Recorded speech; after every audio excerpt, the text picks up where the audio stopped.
Okay, here's the thing. Doesn't matter how many subscribers you have, because you're going to say, oh, it's going to take me forever to get 500 subscribers. I think it's 500 subscribers. It used to be 1,000, but 500 subscribers is one of the milestones you need to get monetized, right? So it's going to take me forever to get to be monetized.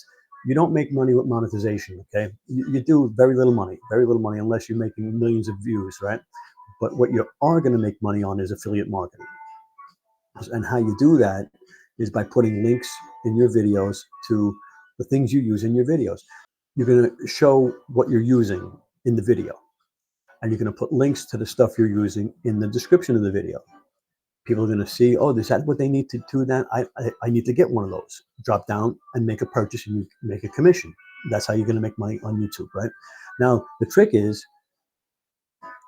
your subscribers don't watch your videos. I know people don't want to hear that, right? But if you go into the analytics and you look, you're going to see some of them do, but most of them don't. Most of them don't even know you put out a video. They don't even get alerts anymore. Amazon, YouTube does not alert them that you put out a new video, unless there's somebody that's watching every one of your videos, and then they get alerts. But people that are just subscribed to your channel, they don't get alerts.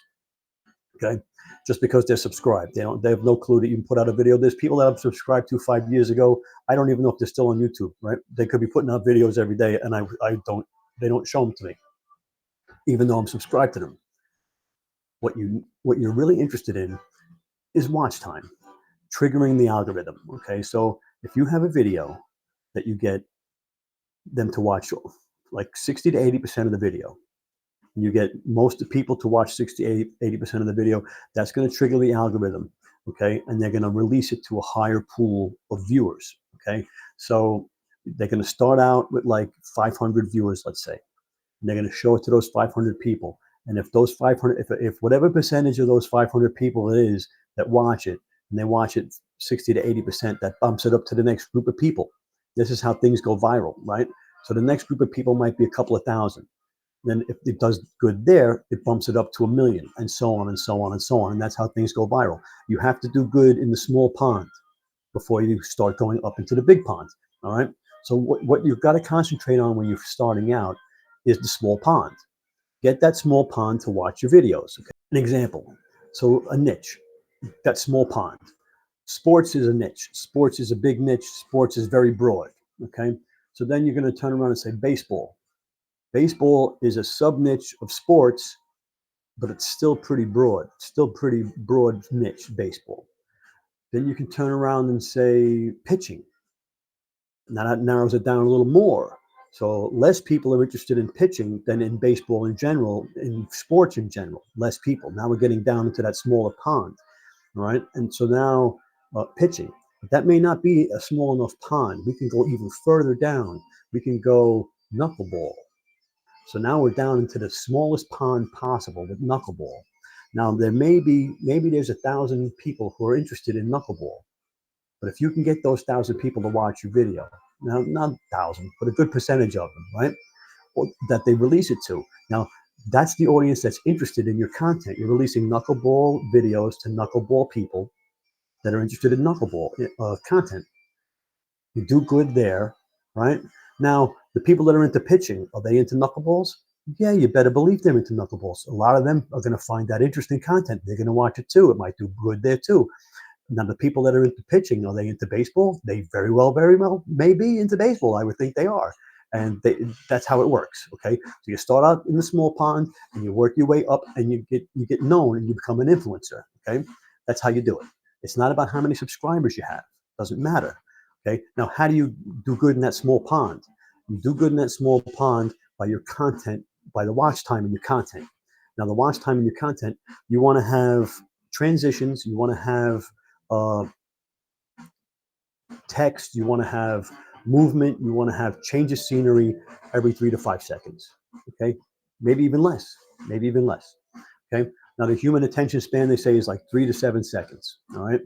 So you can't stand in one spot like I'm doing in this video, right? It's a bad example of, and think you're going to hold people's attention. Most of the time, you're not going to hold their attention. So you're going to have to show what's called B-roll, okay? Now, B-roll is the video that's played over the voiceover, okay? So the voiceover goes over the B-roll, right?